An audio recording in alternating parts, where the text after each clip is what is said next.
Damon and I met Damon through Kurt, and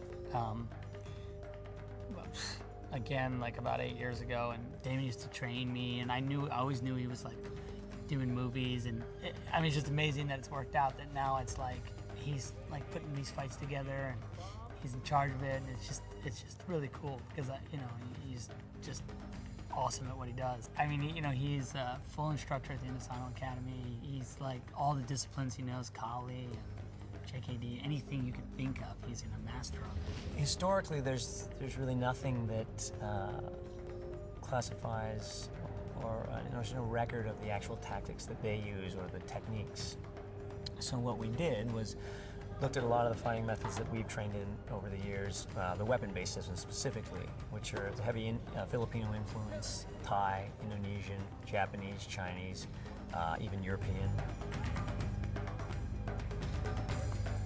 We kind of had a look we wanted to do, how we wanted to do the two-man, kind of watching each other's back, and how Spartans fight as a unit together.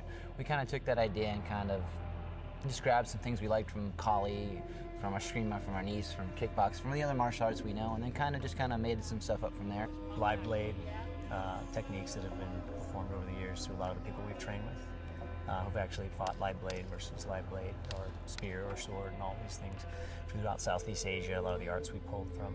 Just tried to make a interesting blend with a combative base. And we just kind of kept going back and forth between what he thought it was, what the comic book, what we think the comic book would have looked like if it was, you know, if it came to life. With the amount of battle scenes we have, I mean, Zach's one of those guys that leads from the front. So if he runs out of energy, we run out of energy. When you're doing battle scenes every day, running up and down the set, fighting every minute of the day, it helps to have a director that's very, very energetic about that. His physicality it's priceless, because he really understands what is possible, what's impossible, how long it takes to do certain action.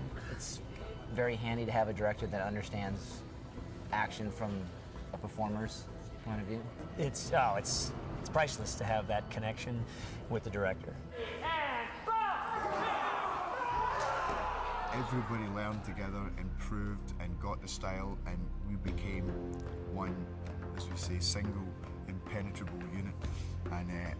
And I think that the action in this is going to be mind-blowing, and that came from Chad and Damon, who put me through so much, but gave me so much.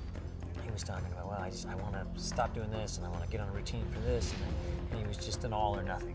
He said, you know, as long as I get on this routine, and you tell me what I need to do for the weapons training, you know, myself and Chad, or whatever regimen we put him on, he's focused, and he's been great. We had 6 weeks with the actors before we started principal photography. They lifted, they fought, they trained, they swung the swords, all as one. I mean, it wasn't a special training for the actors and for our guys and for the Canadian stunt guys. Everyone trained together. When you see some of the shots that Zach did, they're uncut. It's 45-second steady cam shots with a lot of them. I mean, the training paid off. I mean, they fight as a team. They train as a team.